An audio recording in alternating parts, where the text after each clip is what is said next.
జగన్మోహన్ రెడ్డి ఆ ముక్క ఒక్కసారి కూడా అనలేదు అతను. డేటా సెంటర్ వ్యతిరేకంగా డేటా సెంటర్ శంకుస్థాపన చేసింది అతను. డేటా సెంటర్ కి సంబంధించినటువంటి సి కేబుల్స్ కి పర్మిషన్ ఇచ్చిందే అతను. సింగపూర్తో లేఖలు రాసింది కానీ అతనికి అవన్నీ తెలుసు, దాని వల్ల ఏంటి ఏం జరుగుతుంది అనేది. కాకపోతే వీళ్ళకి మళ్ళీ ఫోకస్ చేసుకోలేకపోయాడు అతను, ప్రచారం చేసుకోలేకపోయాడు ఆ రోజున. అప్పట్లో నాకు బాగా గుర్తు, నేను పదే పదే ఎందుకు మాట్లాడానంటే, ఇండస్ట్రీస్ అతను తెచ్చినప్పుడు లోపల సాక్షి పేపర్లో కూడా 3వ పేజీలోనూ 30వ పేజీలోనూ రాసుకునేవాడు.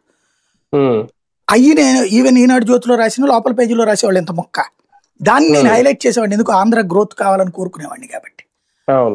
అట్లాగా జరిగినాయి. అక్కడ విషయం ఏంటి అంటే, ఈ వైసీపీకి ఉన్న అతిపెద్దదైనటువంటి మైనస్ ఇప్పుడు బయటపడింది ఈ 10 రోజులు.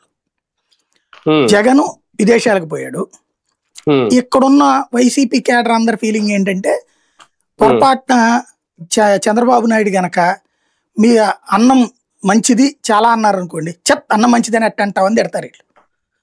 అన్నం వల్ల నాశనం అయిపోతుంది, అదేదో రొట్టెలు తినాలి అంటారు వీళ్ళు. అదే చంద్రబాబు నాయుడు గనక రొట్టెలు తింటే ఆరోగ్యంగా అంటే ఏంటి, ఈ రైతుని చంపేస్తావు నువ్వు, ఇదో పెద్ద కుట్ర అంటారు వీళ్ళు.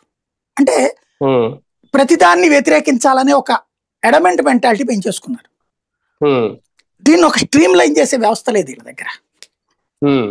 పాలసీ